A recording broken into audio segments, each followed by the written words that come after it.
Venus Balaji அன்பு வணக்கங்கள். 7.5 சனியில் அதிகமாக பாதித்த மகர ராசி அன்பர்களே, உழைக்கும் திறனிருந்தும் உழைப்பிற்கு பேர் போனவர்களாக இருந்தும் அதிகமான பிரச்சனைகளை சந்தித்தவர்கள் இந்த மகர ராசி அன்பர்கள். வாழ்க்கையில ஏண்டா வாழ்றோம், எவ்வளவு அவமானப்பட்டு வாழ்க்கையை வாழணுமா, இவ்வளவு கடனோட வாழ்க்கையை வாழணுமா, இவ்வளவு பிரச்சனையோட வாழ்க்கையை வாழணுமா, எதை எடுத்தாலும் பிரச்சனை சார். அம்மா அப்பா கிட்ட பேசினா பிரச்சனை, கணவன் மனைவிக்குள்ள பிரச்சனை, தொழில பிரச்சனை, வேலையில பிரச்சனை. பணம் ஒரு 1 லட்ச ரூபாய் இன்வெஸ்ட் பண்ணேன், அந்த பணம் ரிட்டர்ன் வரல. ஒரு ஃப்ரெண்டு கேட்டாலும் ஹெல்ப் பண்ணேன், அந்த ஹெல்ப் பண்ணது கூட எனக்கு திருப்பி வரல. இது மாதிரி பொருளாதார அளவிலும் உறவு ரீதியாகவும் அனைத்து விதமான பிரச்சனையை சந்தித்தவர்கள் இந்த மகர ராசி. இந்த மகர ராசி என்பவர்களுக்கு அந்த பிரச்சனையிலிருந்து நிவர்த்தியை கொடுக்கக்கூடிய ஒரு அற்புதமான அமைப்பை இந்த சனி பகவான் வருகின்ற மார்ச் மாசத்துக்கு அப்புறம் கொடுக்க போறாரு. ஒரு ராசிக்கு 3ஆம் இடத்துக்கு பேச்சாக போறாரு. சரி, இனிமைய வாழ்க்கையில எல்லாம் நிம்மதியா நடந்துருமா? கண்டிப்பா நடக்கும். முதல்ல உங்களுக்கு இருந்த நெகட்டிவான திங்கிங், வாழ்க்கையில் ரொம்ப நெகட்டிவா போயிட்டீங்க. ஏன்னா அந்த அளவுக்கு கஷ்டம், அந்த அளவுக்கு ஒரு பிரச்சனை. உழைப்பதற்கு தயாராக இருந்து கூட உங்களால எதையும் செய்ய முடியும். எதை எடுத்தாலும் தடை, எதை எடுத்தாலும் தாமதம், எதை எடுத்தாலும் பிரச்சனை. வாழ்க்கையில உயிரோட இருக்கலாமா வேணாமான்ற சிந்தனைலாம் நிறைய மகராசி என்பவர்களுக்கு வந்துடும். அதுவும் முக்கியமா பாத்தீங்கன்னா தொழில் பண்ணவங்களுக்கு. ஏன்னா உழைப்புக்கு பேர் போனவர்கள் போது தொழிலை தான் ரொம்ப முக்கியமா சொல்லணும். தொழில்ல நிறைய நஷ்டங்களையும், தொழில நிறைய பிரச்சனைகளையும், கடன், அவமானம். வாழ்க்கையில நான் பணம் கூட சம்பாதிச்சிடுவேன் சார், எனக்கு அந்த தைரியம் இருக்கு. ஆனா நான் பட்ட அவமானம் யாருக்கும் வரக்கூடாது, என் எதிரிக்கு கூட வரக்கூடாது சார். அவ்வளவு தலை குனிஞ்சு நின்ன, கோர்ட்டு கேஸு, வம்பு வழக்கு, எல்லாத்துலயும் பிரச்சனை. இதுல வேற உடல்நிலை பாதிப்பு வேற. எப்படிதான் ஒரு மனுஷன் தாங்குவான் நீங்களே சொல்லுங்க அப்படின்னு கேட்கக்கூடிய ஒரு நிலையில தான் மகர ராசி. அவங்களுக்கு எல்லாருக்குமே வருகின்ற மார்ச் மாசத்துக்கு அப்புறம் ஒரு பெரிய நிவர்த்தி இருக்கு, பெரிய விமோச்சனம் காத்துட்டு இருக்கு. தொழில பிரச்சனை ஏற்பட்டவருக்கு தொழில வளர்ச்சி பாதையை நோக்கி செல்லக்கூடிய ஒரு அற்புதமான தருணம். இப்பதான் இதுக்கப்புறம் தான் லைஃபே ஸ்டார்ட் பண்ண போறீங்க. நீங்க அது எத்தனை வயசா இருந்தாலும் சரி. சில பேர் கேட்பாங்க, சார் 55 வயசுக்கு மேல இதுக்கப்புறம் எங்க சார் தொழில்? அப்படிலாம் கிடையாது, நேரம் தான். எப்படி ஒரு 5 வருஷத்துல வாழ்க்கையை இழந்தீங்களோ அதே மாதிரி அதை விட வேகமா வாழ்க்கையில வளர்ச்சி பாதையை நோக்கி செல்லக்கூடிய ஒரு மகராசி.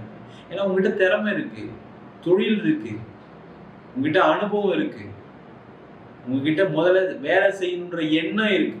அதான் ரொம்ப முக்கியம். மற்றவங்க மாதிரி சோம்பேறி கிடையாது. நீங்க ஜெயிச்சே தீருவீங்க, கவலையப்படாதீங்க. அப்ப தொழில்ல மாற்றம் உறுதி, வளர்ச்சி உறுதி. வளர்ச்சி வந்து என்ன ஆக போகுது? கண்டிப்பா கடன் பிரச்சனை தீர்க்க போறீங்க. யாரெல்லாம் கடன் கொடுத்துருந்தா வாப்பா வாங்கிட்டு போ, என்ன எப்படி பேசியிருப்ப அப்படின்னு கேட்பீங்க. கேட்காம விட மாட்டீங்க. என்னெல்லாம் சொன்னீங்க, என்ன பணம் கொடுக்க மாட்டேன்னு அவங்களே வருத்தப்பட்டு அந்த பணத்தை வாங்கிட்டு போவாங்க. தெரியாம பேசிட்டேன், தப்பா நினைச்சுக்காதீங்க, என்னுடைய சூழ்நிலை அது மாதிரி அப்படின்னு அவங்களுடைய சூழ்நிலையை சொல்லி வருத்தப்பட்டு உங்ககிட்ட மன்னிப்பு கேட்டு உங்ககிட்ட இருந்து கடன் வாங்கிட்டு, கடனை கொடுத்த தொகையை வாங்கிட்டு போகக்கூடிய ஒரு நிலை மார்ச் மாசத்துல இருந்து தைரியமா இருக்கு. கடன் பிரச்சனை குறைஞ்சிரும், தொழில முன்னேற்றம் வந்துடும். நிறைய மகர ராசி என்பவர்களுக்கு வேலை சம்பந்தமான பிரச்சனை. தொழில ஒரு பக்கமா இருந்தா கூட வேலையில இருக்கவங்க எல்லாம் அதிக பாதிப்பு. நம்ம ஒரு தொழில் பண்ணியிருந்தா நல்லா இருந்திருக்கலாமே அப்படிலாம் சில பேர்லாம் யோசிச்சிருப்பீங்க. தொழில் பண்ணவங்க கிட்ட போய் கேட்டு பாருங்க, ஐயோ ஏன்டா தொழில் பண்ணு, வேலை பார்த்தா கூட நிம்மதியா ஏதோ 1 லட்சம் 2 லட்சம் தான் கடன் வரும், இதுல பல கோடி கடன் வாங்கிட்டு இருக்கு நீ வேற அப்படின்னு கேட்பாங்க. வேலையில இருக்கவங்களுக்கு அந்த ஒரு எண்ணம் இருக்கு. மகர ராசி நம்ம பிசினஸ் பண்ணியிருந்தா நல்லா இருந்திருக்கலாம், தேவையெல்லாம் வேலைக்கு வந்ததுனால வேலை போயிடுச்சு, தேவையெல்லாம் ஒரு கமிட்மெண்ட்டை வச்சுக்கணும். நம்ம சம்பளம் வர்றதுனால தான் நம்ம என்ன பண்ணோம், லோன் வாங்கினோம், கடன் வாங்கணும், ஹவுசிங் லோன் வாங்கணும். ஆனால் அதெல்லாம் ஒன்றுமே கிடையாது. நீங்களா பரவாயில்ல, அசெட் இருக்கிறதுக்கு வாங்கினீங்க. பிஸ்னஸ் பண்ணவங்களாம் எதுவுமே இல்லாமல் கடன் வாங்கி, இல்லை அசெட்டை வச்சு கடன் வாங்கி எல்லாத்தையும் தொலைச்சிட்டு உட்காந்துருக்காங்க. அந்த மாதிரி இருக்கக்கூடிய மகர ராசி என்பவர்களுக்கு வேலையில நல்ல முன்னேற்றம் இருக்கும், வேலை வாய்ப்பு கிடைக்கும். நிறைய பேர் வெளிநாடு போனவங்க ரொம்ப கஷ்டப்பட்டு இருக்காங்க. பேர் தான் சார் வெளிநாடு, இங்க வந்து ரொம்ப கஷ்டப்பட்டுருக்கேன், என் பணத்தை மொத்தமா எடுத்துமே முதலீடு பண்ணேன், அதுல நஷ்டமாயிடுச்சு. இப்படி ஒரு பிரச்சனை அவங்களுக்கு. இங்க வரவே இல்லை, வேலை இல்லைன்னு பிரச்சனை. அங்க வேலை இருந்தும் பணத்தை எடுத்து இன்வெஸ்ட் பண்ணேன், என் ஃப்ரெண்டுக்கு கடனா கொடுத்தேன், என் ஃப்ரெண்டு கம்பெனில இன்வெஸ்ட் பண்ணேன், ஷேர் மார்க்கெட்ல இன்வெஸ்ட் பண்ணேன், ஒரு இடத்த வாங்கினேன், இப்படி ஏதோ ஒரு வகையில் லாக் ஆகிருப்பீங்க. அது எல்லாத்துக்கும் காரணம் என்னன்னா, உங்களுடைய சிந்தனை சரியில்லாததுனால காரணம். நேரம் சரியில்லாதனால சிந்தனை சரியில்லை. உண்மை சார் நீங்க சொல்றது. ஏதோ ஒரு அப்படியே ஒரு மாதிரி கொண்டு போய் சேர்த்துருச்சு கடன்ல அப்படின்னு சொல்லக்கூடிய நிலையில தான் அந்த மகர ராசி நல்லா இருக்கு. எனக்கு எப்படி கடன் வந்துச்சே தெரியல, எப்படி நான் போய் இதுல மாட்டினேன்னு தெரியல, எப்படி பணம் போச்சுன்னு தெரியலன்னு நிறைய பேர் ஏதோ ஒரு வகையில பாதிக்கப்பட்டு அவங்களுக்கு எல்லாருக்கும் முதல்ல அதுல இருந்து நிவர்த்தி. நிறைய பேருக்கு பணம் போயிடுச்சு, இதுக்கப்புறம் பணத்தை சம்பாதிக்க முடியுமா சார்னு வருத்தத்தில் இருப்பீங்க. ஆனா சனி பயிற்சிக்கு அப்புறம் உங்களுக்கு ஒரு தைரியம், போனது போட்டோம் போ, நம்ம என்ன கொண்டு வந்தோம் அது இப்பவே வந்துருக்கும். வீடியோ பார்க்கும்போது நீங்களே நினைச்சு பார்த்துருப்பீங்க, என்ன பெருசா கொண்டு வந்தோம், நம்ம தான் சம்பாதிச்சோம், போட்டோம் போ, திரும்பி நம்ம சம்பாதிக்க முடியுன்ற எண்ணங்களை சிந்தனைகளை கண்டிப்பா அந்த சனி பகவான். அப்ப கண்டிப்பா உங்களுக்கு வேலையில நல்ல முயற்சி, அதனால ஒரு பெரிய மாற்றம், முன்னேற்றம், பதவி உயர்வு எல்லாமே நடக்க போகுது. உங்களை யாரெல்லாம் ஏளனமா பேசினாங்களோ, பாலிடிக்ஸ் பண்ணாங்க எல்லாம் ஓடிடுவாங்க. அதனால உங்களுக்கு ஆபீஸ்ல ஒரு பேர் புகழ் கண்டிப்பா கிடைக்க போகுது. வேலை இல்லாத ஒரு வேலை வாய்ப்பு, வெளிநாடு வேலை, வெளியூர் வேலை, வெளியூர்ல வேலை செஞ்சவங்க திருப்பி சொந்த ஊர்லயே வந்து வேலை பார்க்கறதுக்கான சூழ்நிலை. நிறைய பேர் டிரான்ஸ்ஃபர் கிடைக்கும், ப்ரொமோஷன் கிடைக்கும். வெளிநாட்டுல இருக்கீங்கன்னா வெளிநாட்டிலே ஒரு நல்ல வாய்ப்பு, அங்க ஒரு வீடு வாங்குறதுக்கான யோகம், அங்கேயே பெர்மனண்டா செட்டில் ஆகிறதுக்கான வாய்ப்பு, ஆப்பர்ச்சுனிட்டி நிறைய. மகர ராசி என்பதற்கு அது உறவு சார்ந்த பிரச்சனை. முக்கியமா பாத்தீங்கன்னா, அம்மா அப்பா பரவாயில்ல சார், இந்த கோபத்துல பேசுறாங்க, என் மனைவி என்னை புரிஞ்சுக்காம போயிட்டா, என் கணவர் என்னை புரிஞ்சுக்காம போயிட்டாரு, என் கணவர் என்னை ஏமாத்திட்டாரு, என் மனைவி என்னை ஏமாத்திட்டாரு. ஏன்னா 7 சனி காலகட்டத்துல எப்பவுமே ஏதாவது ஒரு தகாத உறவுகள், தகாத ஒரு பழக்க வழக்கங்கள் நம்மள தெரியாம நம்ம நிறைய இழந்துருவோம்.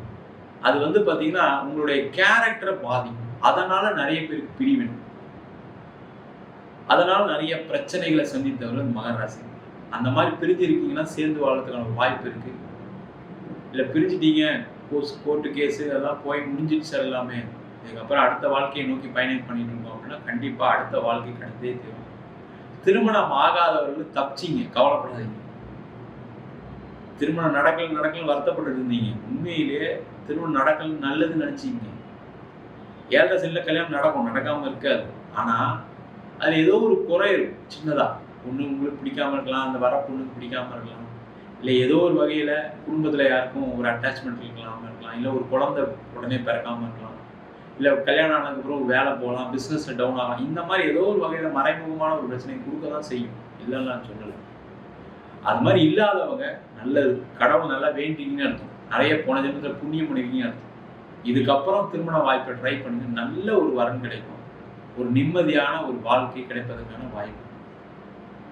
அதே போல மகர ராசியா இருக்கீங்க அப்படின்னா நிறைய பேருக்கு சொத்தை இழந்திருப்பீங்க, இழக்கிறதுக்கு ஒன்றுமே இல்லை, கவலைப்படாது. கண்டிப்பாக திருப்பி அந்த சொத்தெல்லாம் வாங்க தான் போறீங்க. உங்களுக்கு வேலை வாய்ப்பு நல்ல இடத்துல கிடைக்க போகுது, தொழில் வளர்ச்சி ஏற்பட போகுது, அதனால திருப்பி வாங்கிடுவீங்க, கவலைப்படாம. சொத்து விற்க முடியாமல் இருக்கீங்க, இடம் விற்க முடியாமல் இருக்கீங்க, அவங்களாம் அந்த இடம் விற்கும், சொத்து விற்கும். அதன் மூலமா இருக்கக்கூடிய பல பிரச்சனைகள். ஏன்னா இந்த சொத்தை விற்றுதான் எனக்கு இவ்வளோ கடனே இல்லை சார், இந்த இடம் விற்றுதான் எனக்கு இவ்வளோ கடனே இல்லை சார், சொத்து வச்சும் இன்னைக்கு ஒன்றும் இல்லாத ஜீரோவா இருக்கேன் அப்படின்னு சொல்லக்கூடிய நிறைய பேர் இருப்பீங்க. சொத்து சம்பந்தமான கடன்லாம், சொத்தெல்லாம் வேல்யூலாம் தாண்டி போயிடுச்சு. அப்படி இருந்தும் அதை விற்க முடியும். அதான் ஏன்னா நல்ல ரேட்டு வரல, ரொம்ப ரேட்டு கம்மியாக கேட்குறாங்க, இந்த மாதிரி ஏதோ ஒரு காரணத்தினால தடையாயிட்டே இருக்கும், இல்லை அட்வான்ஸ் கொடுத்து நின்று போயிருக்கும். இந்த மாதிரி பிரச்சனை நிறைய நடந்திருக்கு. அவங்களுக்குலாம் அந்த இடம் விற்கும், சொத்து விற்கும். அதனால நீண்ட நாளாக இருக்கக்கூடிய பிரச்சனைகள் தீரும். இல்லை சில பேர் சொத்தை விற்று வேற ஒரு கடன்லாம் கட்டிட்டு இடம் வாங்குவீங்க. இல்லை உங்கள் ஃபேமிலியில் உங்கள் குழந்தைக்கு, உங்கள் பையனுக்கு, உங்கள் பொண்ணுக்கு ஏதாவது ஒரு சுப நிகழ்ச்சி நடப்பதற்கு அது உபயோகமாக இருக்கும்.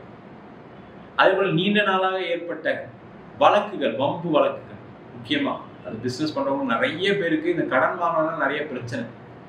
செக்கை கொடுத்து செக் ரிட்டர்ன் ஆன கேஸு, ப்ரோ நோட்டு கேஸு, இன்னொருத்தருக்காக ஜாமீன் போட்ட கேஸு, இல்லை நீங்கள் மெட்டீரியல் சப்ளை பண்ணி நீங்கள் பணம் கொடுக்கன்ற கேஸு, இந்த மாதிரி பலவிதமான பிரச்சனைகள்லேருந்து நிவர்த்தியை கொடுக்கக்கூடிய ஒரு அற்புதமான பயிற்சி பண்ணா இருக்கு. மொத்தத்தில் மகர ராசி என்பவர்களுக்கு 7.5 சனி அப்படின்ற ஒரு மிகப்பெரிய ஒரு பாதிப்பிலிருந்து விலகக்கூடிய அற்புதமான பயிற்சி பலனாக இந்த சனி பயிற்சி பலன்கள் இருக்கும்.